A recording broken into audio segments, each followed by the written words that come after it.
Today's lesson is borscht, from Ukraine with love.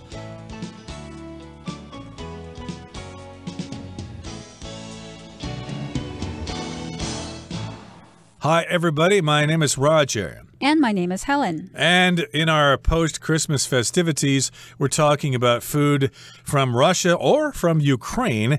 And, of course, we're talking about a really tasty soup called borscht. Maybe you've had it before. Helen has been fortunate enough to have had it before.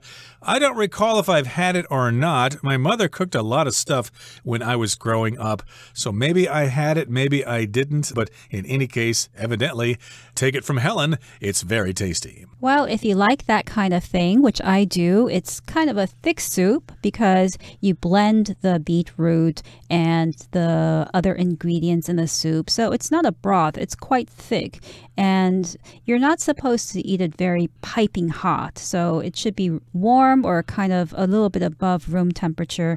And it has a very nice combination of tastes. So I personally enjoy it because I like sweet, sour, and savory all together mixed up. Does sound tasty indeed. And of course, this soup has humble origins. People think that it came from Ukraine a long time ago, sometime between the 5th and 9th centuries. It was originally made with hogweed, and that, of course, included the fermented stems, leaves, and flowers. And then, of course, the word borscht, of course, comes from a Slavic word, which means hogweed.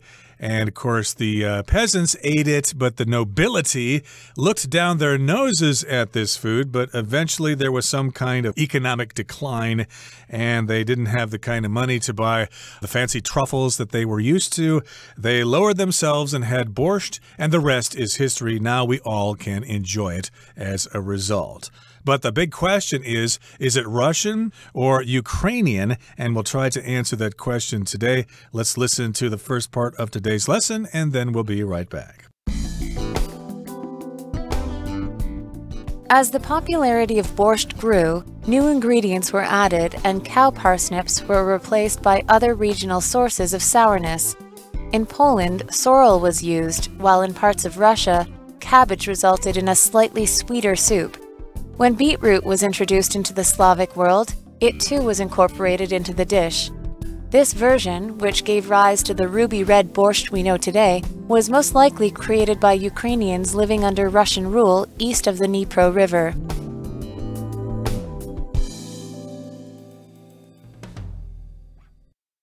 大家好，第一部分我们可以看到单字 slightly， 这个字是副词，指的是稍微或是略微。例如 My new computer is only slightly more powerful than my old one. 我的新电脑只比旧的电脑稍微强大一点。或者 Janice decided to read in the living room where it was slightly warmer. Janice 决定要在客厅读书，那里稍微暖和一些。接着我们看到动词 incorporate， 它的意思是把点点点合并，使并入或是包含。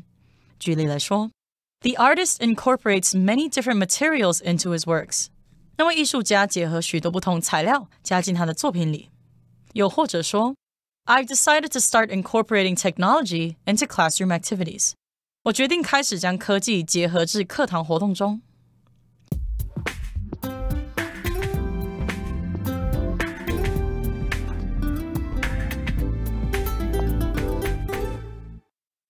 So in the last part, we mentioned that borscht gradually spread farther afield from Russia and began to be popular in other countries in Europe as well. As the popularity of borscht grew, new ingredients were added, and cow parsnips were replaced by other regional sources of sourness. So as you can recall, we mentioned that the sourness of borscht comes from cow parsnips. That's what gave the sourness through fermentation to borscht. But perhaps people in other countries weren't able to find cow parsnips, and they decided to substitute that with something that they were able to find. Now in Poland, sorrel was used. Sorrel is another type of plant, while in parts of Russia, cabbage resulted in a slightly sweeter soup. Right, so depending on the region, they try different recipes. So if something's slightly sweeter or slightly different, it just means it's a little different. And in this particular case, the cabbage resulted in a sweeter soup, a little sweeter. It was slightly sweeter, so maybe you thought it was a bit too sour. So if you used cabbage, it might be a little bit sweeter. That might fit your taste better. Now, here in the next sentence, it says, when beetroot was introduced into the Slavic world, it too was incorporated into the dish. So I take it in the Slavic countries, which are the countries around Russia there and Ukraine and Poland as well. And I guess they did not have the beetroot at one time. It probably came from outside. So it was introduced into the Slavic world. And at first they probably thought, ooh, what is this? It's really weird. But then they tried it and they realized it was very, very tasty. So the beetroot was incorporated into the dish. Now, to incorporate, you might be thinking of a big corporation if you see that word. And yes, it is used when we talk about big business a lot, or big companies. Sometimes you see the name of the company with the letters INC after them. INC, of course, is an abbreviation for the word incorporated, like Apple Incorporated. But here, to incorporate, well, that's the verb, and it means something slightly different. Right. It means to add or to include something as part of something else. So you could say something like, schools should incorporate more physical activity for their students. And that means that schools should think more about having physical activity classes or periods for their students to take part in. Right. So again, the beetroot was introduced to Slavic countries, and the beetroot was used in the dish. It became a part of the dish. And this version, the version which includes beetroot version, of course, is a different type of something. Of course, we often see this with software programs. You can download a new version of your application now, so it works better. I hate downloading the new versions. They always screw it up. I like the older versions better. But in any case, this particular version, which gave rise to the ruby red borscht we know today, was most likely created by Ukrainians living under Russian rule east of the Dnipro River. So this version of borscht, or this form of the soup, gave rise to the ruby red borscht that we know today. So give rise to is another way of saying to cause. And here, the ruby red borscht is the version that we're familiar with today, but it hadn't always been like this. Borscht used to be another color before beetroot was incorporated. But since beetroot became incorporated into the recipe for the soup, it gave rise to the soup's unique color, which is ruby red. Yep, it made it more popular. So when you think of borscht, you think of this red soup. And as Helen said earlier, it's kind of a thick soup, but probably not really a stew, right? It's just a thick soup. But in any case here, yes, it's the ruby red borscht that we know today. It's red as a ruby, and it was most likely created by Ukrainians, but they had been attacked by the Russians, and they were being controlled by the Russians, and maybe the Russians were suppressing them or something like that. So the Ukrainians said, we're going to make our own version of borscht, and it will come from us, and you Russians better not claim it as yours, or we're going to be very, very angry. Okay, that brings us to the end of the first part of our lesson for today. Let's move on now to the second part. By the end of the 19th century, borscht had become a global dish. It wasn't until the 20th century when the simple and nutritious soup was praised by the Communist Party as a symbol of the Soviet ideal that borscht became representative of Russian cuisine. It then became such a cultural icon that cosmonauts even took freeze-dried borscht into space.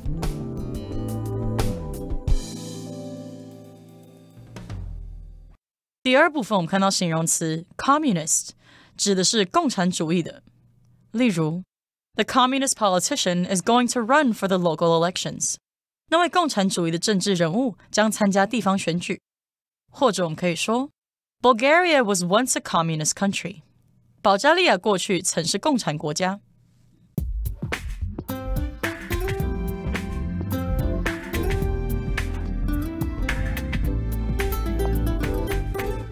Now, by the end of the 19th century, borscht had become a global dish. So it spread from Russia to the countries surrounding Russia to Western Europe. And finally, it became a dish that one could have all over the world. It wasn't until the 20th century, when the simple and nutritious soup was praised by the Communist Party as a symbol of the Soviet ideal, that borscht became representative of Russian cuisine. Exactly. So a lot of times governments want to bring about a certain image that they present to their own people and to the world. So, of course, by the end of the 19th century, which would be the end of the 1800s, this particular soup was all over the world, but it wasn't until the 20th century when this simple and nutritious soup was praised by the Communist Party as a symbol of the Soviet ideal. So yes, indeed, the communists were always trying to bring up these ideas so that people would understand them and live by those ideals. And basically what this sentence is saying is that the communists of Russia said, hey, this borscht represents the workers, the peasants, and of course we all rely on them. So they praised it as a symbol of the proletariat, I suppose, or of the Soviet ideal, the ideal of Soviet communism, communism that came from the USSR or Russia. Right. So here they're talking about the Communist Party. Now, communist is a word that describes a person or group that supports communism. So communism is a political and economic system where people of all social classes are considered equal and individuals aren't allowed to own property or businesses.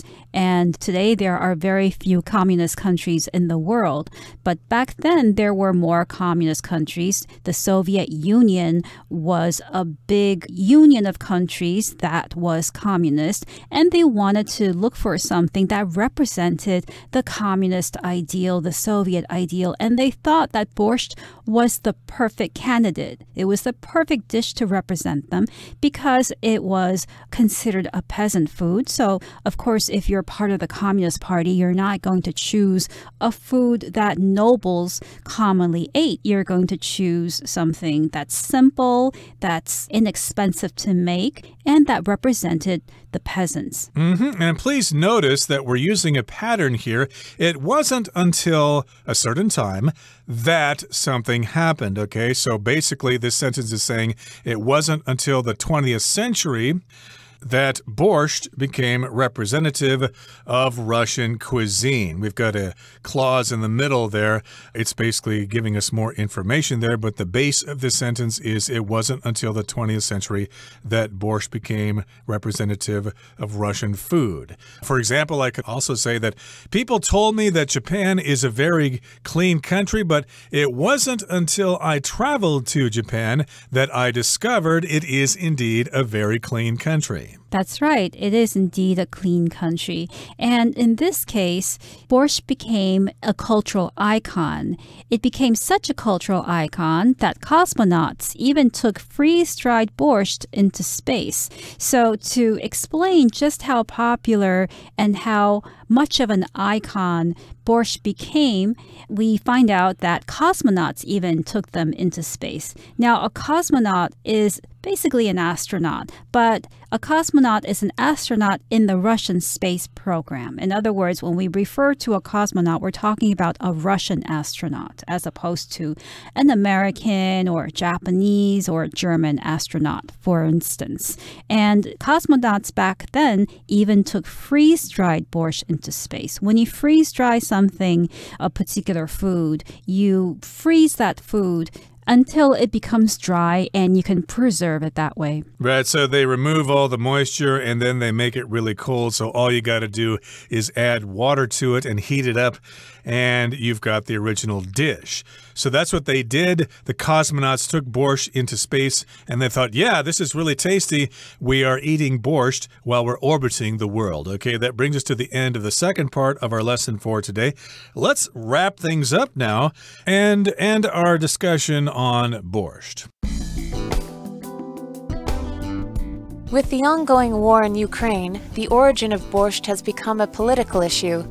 For many Ukrainians, the soup's associations with Russia are symbolic of the latter's territorial and cultural acquisition.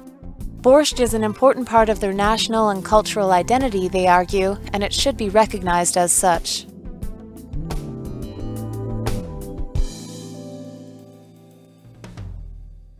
第三部分我们看到名词 association， 也可以念作 association， 意思是关联、联想或是协会。举例来说 ，The association between yoga and emotions is being studied by psychologists. 心理学家正在研究瑜伽与情绪之间的关联。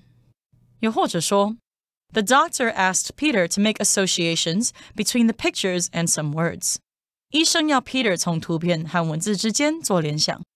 另外补充这个字的动词 associate 或是也可以念作 associate A-S-S-O-C-I-A-T-E associate 或是 associate 意思是联想或是使结合。像是 The heart symbol is associated with love 心形符号令人联想到爱情。或是 Bill Gates is often associated with computers 比尔盖茨常让人联想到电脑。最后我们看到形容词 territorial 它指的是领土的或是领地的。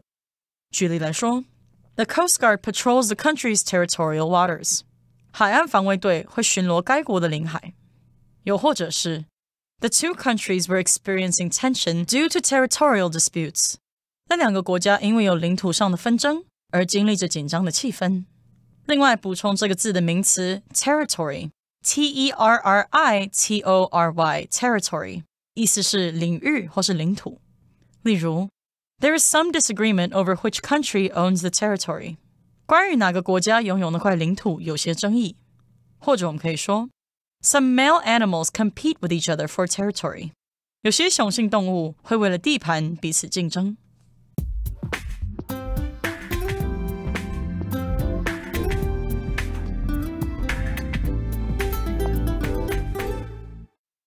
So, bringing the discussion on borscht to the present, with the ongoing war in Ukraine, the origin of borscht has become a political issue. So, because of this war, the origin of borscht, where it came from, has become a political issue. Since borscht is a symbolic food, it was used to symbolize the Soviet Union, of which Ukraine was once part. Now that Ukraine is trying to fight for independence, the origin of borscht is also an issue. For many Ukrainians, the soup's associations with Russia are symbolic of the latter's territorial and cultural acquisition. Remember, they did say that borscht was basically discovered or it came to be while Ukraine was occupied by Russia. So it's a similar kind of situation, and therefore it's symbolic of Russia's territorial and cultural acquisition of Ukraine. Okay, so of course, if something's symbolic, it represents something. It stands for that thing. The most obvious example I can think of is a wedding ring that you give to your spouse. This ring represents our marriage, or it represents my love for you. It symbolizes that.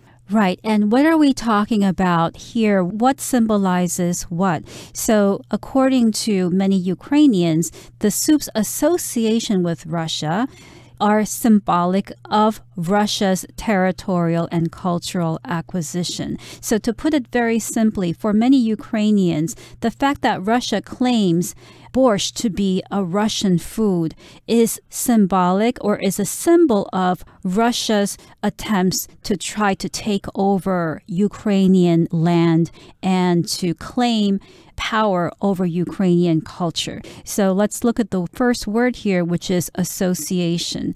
Now, association basically means connection. I could say, for instance, what is the association between French fries and the country of France? I really don't know. What is the connection between these two things? So if we're talking about something territorial, that means it has to do with the territory or the land or the area of a certain country. And of course, we can talk about territorial acquisitions of various countries, like America's territorial acquisition of Hawaii, for example. The Americans basically took it over at a certain time and it became part of the United States. That was a territorial acquisition. Right. You can also say territorial disputes, as in the two countries have some territorial disputes. That's when two countries can't agree on whether a piece of land belongs to one country or the other.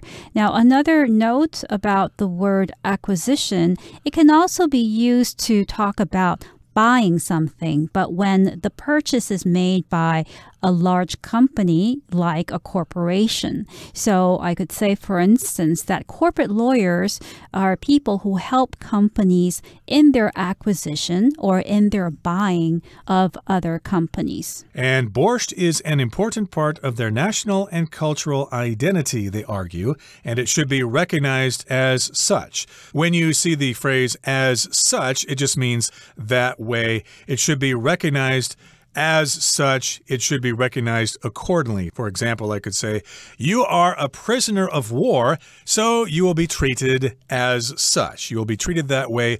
You will be beaten, tortured, and things like that. Okay, that brings us to the end of our explanation for today. Let's listen now to Hanny.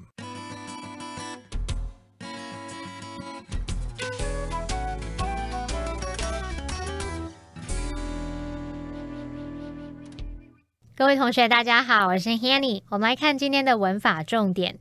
课文第二部分有一个句子写到 It wasn't until the 20th century when the simple and nutritious soup was praised by the Communist Party as a symbol of the Soviet ideal that borscht became representative of Russian cuisine. 好，这个句子比较长，也有一点复杂。我们先来处理中间的关系子句。When 在这边是当关系副词，用来引导关系子句去对前方的先行词 the 20th century 去做补充说明。那我们就看到两个逗号之间这个 when the simple and nutritious soup 点点点一直到后面的 the Soviet ideal， 这是表达说在那时，也就是在20世纪的时候，这种简单营养的汤品被共产党誉为苏联理想典范的象征。好，那这逗号之间的这个关系子句就是做补充说明，它有用逗号隔开，所以现在就算我们把关系子句拿掉，也不影响原本句子的结构。课文句子会变成 It wasn't until the 20th century that borscht became representative of Russian cuisine.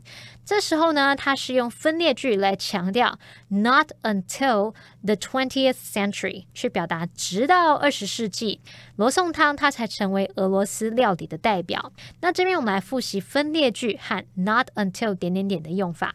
第一个要复习的是分列句，它的句型是It is 点点点 that 点点点，或是 It was 点点点 that 点点点。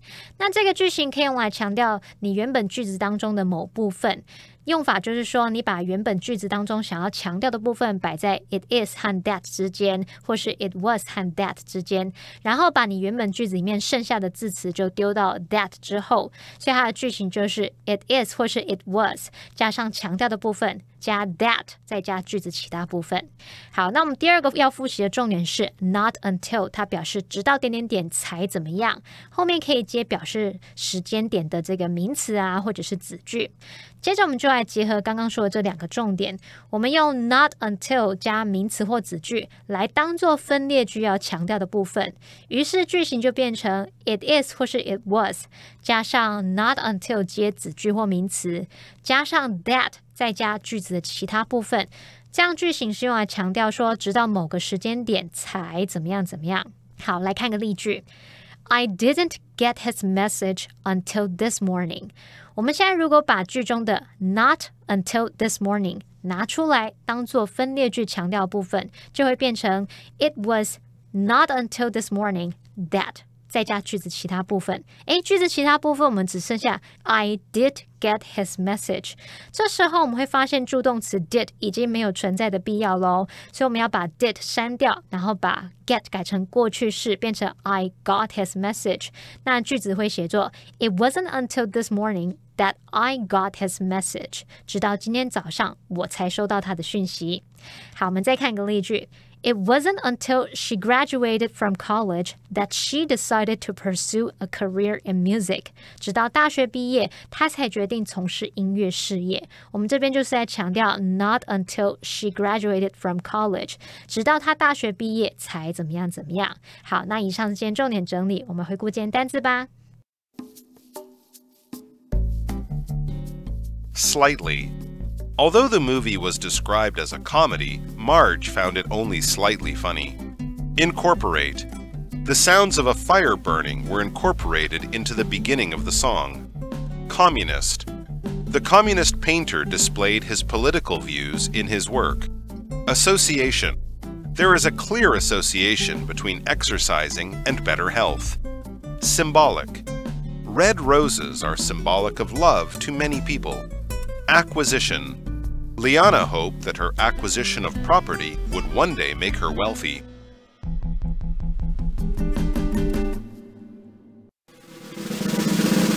Discussion starter starts now! Okay, here is our discussion starter for today. What dish do you think is most representative of your homeland's cuisine and why?